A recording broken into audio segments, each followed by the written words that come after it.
आप तसव्वुर कीजिए कि लोगों ने आज आजादी का नारा कैसे लगाया। यही चीज हमारी मां बहनों के बारे में कह दिया गया है, मां बहन बेटियों के बारे में। साहब, औरत को घर की चार दीवारी में बंद कर दिया गया है। इस्लाम के अंदर बुर्का और नकाब लगा दिया गया। देख लीजिए हिजाब के ऊपर कितना गंभीर मुद्दा उठा कर्नाटक की सरजमीन पर, और उसको पूरा का पूरा मुद्दा बना दिया गया है, पूरा का पूरा मुद्दा बना दिया गया है। और टीवी पर डिबेट करने वाले जितने भी ये मुल्ला आते हैं, ये मुल्ला नहीं कठमुल्ला है। याद रखिएगा, ये मुसलमानों के नुमाइंदगे नहीं है। इनसे उल्टा सीधा बयान दिलवाने के लिए इनको बुलाया जाता है टीवी पर, क्योंकि मुझे मालूम है कि एक टीवी डिबेट में 5,000 रुपए मिलता है चैनल की तरफ से। ये 5,000 रुपए लेने के चक्कर में उल्टा सीधा बयान देने जाते हैं। एक मैंने खुद सुना है टीवी डिबेट पर, नाम नहीं लूंगा उस मौलवी का, एंकर कह रही है साहब क्यों तो आप ठेकेदार बने बैठे इस्लाम के, क्यों आपने बुर्का एक औरत के चेहरे पर, नकाब एक औरत के चेहरे पर डाल दिया और उसकी तरक्की की राह में रुकावट आप बन रहे हैं। तो वो मौलाना जवाब इसका क्या दे रहा है कि साहब आपको क्या एतराज है, हम किसी के घर तो नहीं जा रहे कहने के लिए कि पर्दा करो, लेकिन अगर कोई लड़की अपनी मर्जी से हिजाब पहनकर जाना चाहती है तो क्यों उसको रोका जा रहा है। हमारा कानून ये कहता है कि अगर लड़की अपनी मर्जी के कपड़े पहन सकती है तो वो अपनी मर्जी से हिजाब भी पहन सकती है। यहां इस जवाब की जरूरत नहीं थी। क्यों आप ऐसा जवाब दे रहे हैं। आप यहां जवाब ये देना चाहिए कि आप इसको इस्लाम से जोड़कर क्यों देख रहे हैं। क्या आपके हिंदू धर्म के अंदर पर्दा नहीं है। क्या रामचंद्र जी की पत्नी सीता का चेहरा राम के छोटे भाई लक्ष्मण ने देखा है। मुझे बताइए कि सीता जी क्यों पर्दा करती थी। यहां अगर यह बात कह दी जाती तब देख लेते कि टीवी एंकर वाली जो मोदी की हड्डियों पर पल रही है और मोदी की डाली हुई हड्डियों पर वो परवान चल रही है, देखिए कैसे बिलकने लगती और कैसे कूदने लगती। लेकिन इन कठमुल्लाओं के मुंह से ये जबान नहीं खुलती है। मैं डंके की चोट पर कहता हूं कि रामचंद्र की पत्नी सीता भी पर्दा करती थी और राम की पत्नी सीता का चेहरा राम के छोटे भाई लक्ष्मण ने भी नहीं देखा। एक देवर भाभी का पर्दा जो हिंदू धर्म के अंदर है वही इस्लाम में है। अलहम्दुल मौत, भाभी को देवर से भी पर्दा करना पड़ेगा इसलिए कि देवर भाभी के लिए मौत है। बेशक बेशक बेशक। मैं चीखता रहा चिल्लाता रहा, मुझे डिबेट में बुलाओ, हमको नहीं बुलाया। तुम मंत्र पढ़ दोगे, तुम ये कर दोगे, तो पूरा माहौल खराब कर दोगे, तुम हिंदू मुस्लिम लड़ा दोगे, तो फिर तुम अपनी मर्जी के कठमुल्लाओं को बुला रही हो। अब वो बेचारा कहता हमारे मजहब में उसको कहो इस्लाम से क्यों जोड़ रही हो। क्या तुम्हारे धर्म में पर्दा, क्या तुम्हारे धर्म में बेपर्दगी है। क्या तुम्हारे धर्म के अंदर ये शॉर्ट कपड़े हैं। क्या तुम्हारे धर्म के अंदर ये लिखा है कि स्कर्ट पहनकर कोई लड़की बाहर निकले। अगर तुम्हारे धर्म में इसकी इजाजत नहीं है तो हमारे धर्म में इसकी इजाजत नहीं है, तो आप इसको इस्लाम को क्यों बदनाम कर रहे हो। यहां पर यह डिबेट होनी चाहिए। यह डिबेट, पर्दा हमारे इस्लाम का एक पार्ट है, हिस्सा है। हम किसी औरत के घर नहीं जाएंगे कहने के लिए कि पर्दा करो, लेकिन अपने जलसों में हम कहेंगे जरूर कि पर्दा करो। जिसका दिल चाहे करे, जिसका दिल चाहे ना करे, लेकिन पर्दा खत्म नहीं हो सकता है। अजीब हाल है, अजीब हाल है कि आप कह रहे हो कि पर्दे को औरतों को रूढ़िवादी कह रहे हो कि कैद कर दिया एक लड़की को घर की चार दीवारी के अंदर। मैं आपसे पूछना चाहता हूं, आपने लड़की को कितनी इज्जत दी घर से बाहर निकालकर। आप मुझे बताइए, आप मुझे बताइए कि कितनी इज्जत दी। ये गोदी की मीडिया बताए और ये पापा की परियां बताए कि तुमने औरतों को कितनी इज्जत दी है। 2 रुपए का साबुन भी अगर बिकता है तो जब तक आधी नंगी लड़की का फोटो ना लगाओ तब तक वो नहीं बिकता है। ये तुमने इज्जत दी है एक औरत को। अल्हम्दुलिल्लाह इस्लाम ने औरत के जिस्म पे कपड़ा डाला है और गोदी मीडिया ने कपड़ा उतारा है। हमने जर्दी ढाल से ना तलवार से, डरते हैं तो सिर्फ परवरदिगार से। हमने उनके जिस्मों पर कपड़ा डाला है, हमने उनकी इज्जत और आबरू की हिफाजत की है और तुमने उनके जिस्मों से कपड़ा उतारा है। जो लड़की जितना नंगा कपड़ा पहनकर शो में आती है उसको उतना ही बड़ा अवार्ड दिया जाता है। ये तुमने औरत को इज्जत दी है। तुम लड़की को सम्मान नहीं दे रहे हो, लड़की को नंगा करके बता रहे हो कि तुम्हारी हैसियत ये है। हम तुम्हें इज्जत तब देंगे जब तुम अपने जिस्म से जितने ज्यादा कपड़े उतारोगी। ये तुमने औरत को इज्जत दी है और फिर हमसे कहते हो कि चार दीवारी में कैद कर दिया है। वाह साहब, एक औरत घर के अंदर अपने भाई के लिए खाना बनाए तो ये कैद है। एक लड़की अपने बाप के कपड़े धोए घर के अंदर तो ये कैद है। एक लड़की अपनी माँ की खिदमत करे तो ये कैद है। एक लड़की अपने बेटे को अपनी पिस्तान का दूध पिलाकर टाई लगाकर स्कूल में भेजे तो ये कैद है।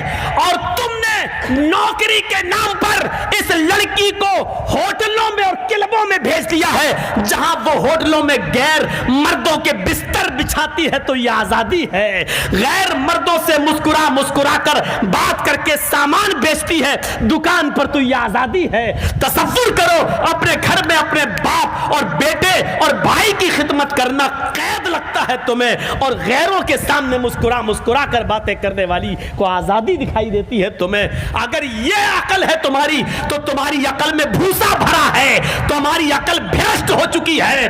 तुम हमको कहते हो रूढ़िवादी, तुम्हारी अकल में भैंस का गोबर भरा हुआ है। तुम्हें तुम्हारी अकल मुबारक हो, हमें नहीं चाहिए ऐसी अकल पे तो मौलवी जर्जीस अपना जूता उतार के मारना भी गवारा नहीं करेगा, नहीं करता है ऐसी अकल पर। हमें वो इज्जत प्यारी है घर में रहकर जो अपने बाप की खिदमत करे, अपने बेटे की खिदमत करे, अपने भाई की खिदमत कर ले, अपने भाई के लिए खाना बनाए। ये मुझे उस खिदमत से ज्यादा अच्छी लगती है जो गैरों के बिस्तर बिछाए और गैरों से हाथ मिलाए और गैरों के साथ घूमने जाए और दुकानों पर बैठकर मुस्कुरा मुस्कुरा कर अपने सामान को गैरों के सामने मुस्कुरा मुस्कुरा कर बेचे और उनको अपना जस्म दिखाए।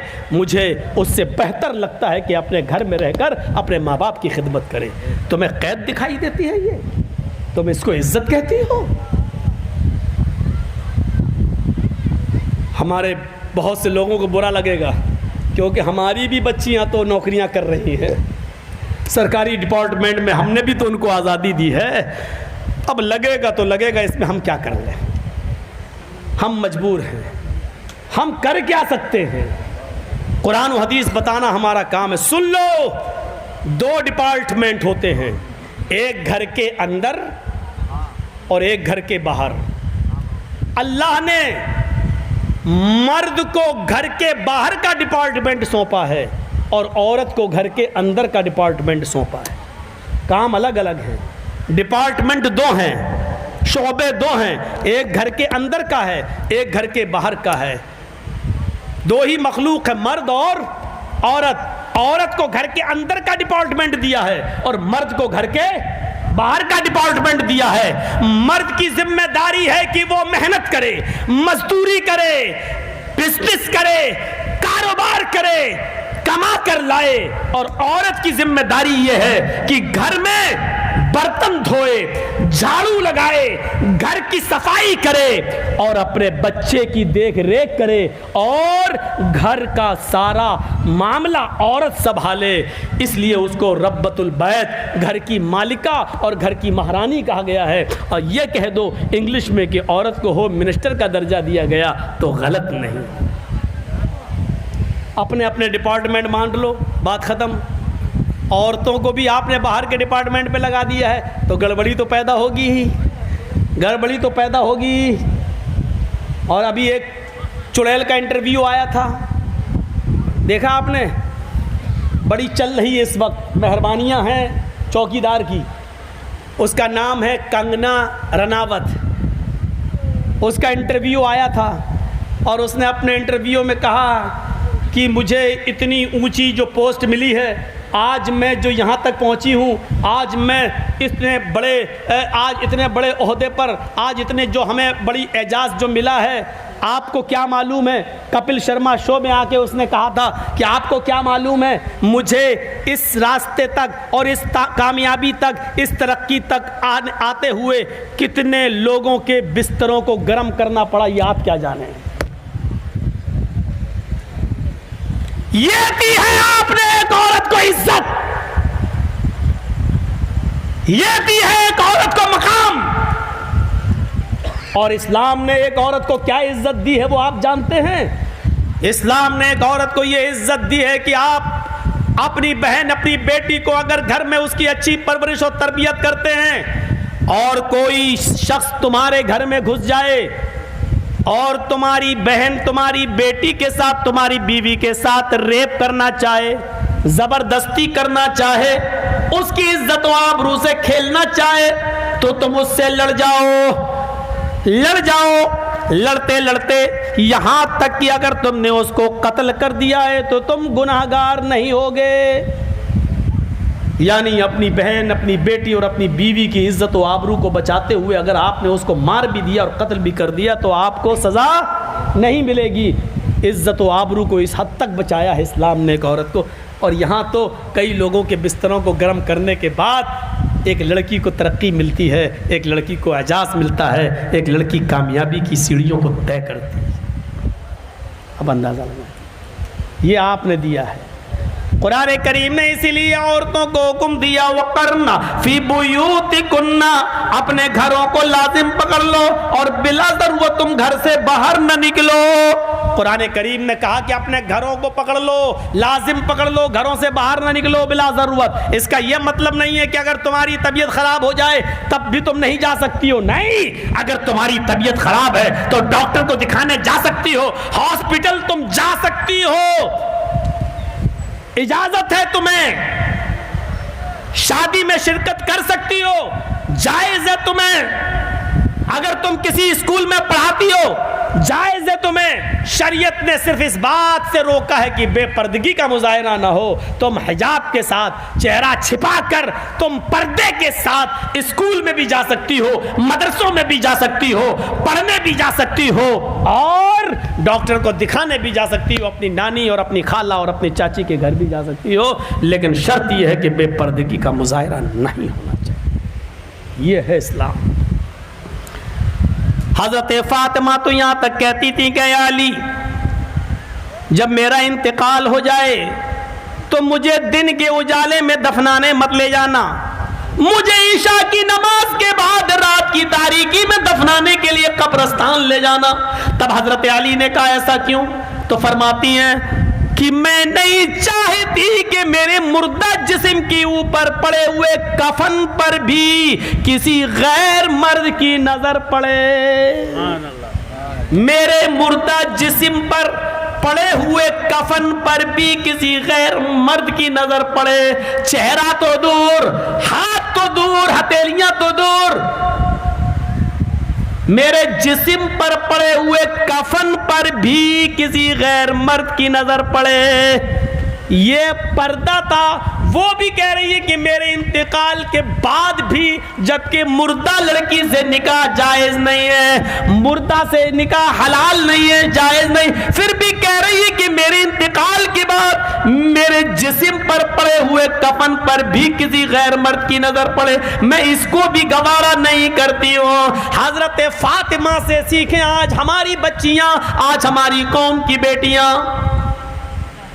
हमारे भाइयों को समझना चाहिए, हमारे माँ बाप को भी समझना चाहिए कि अपनी बेटियों को वो कौन सी पढ़ाई पढ़ा रहे हैं। आइए हम देखते हैं। फिर बात यहाँ से निकली थी कि दौलत कमाना कोई बुरी चीज़ नहीं है, जायज़ तरीके से कमाओ और जायज़ तरीके पर खर्च करो, कमाइए और सदका खैरात भी कीजिए।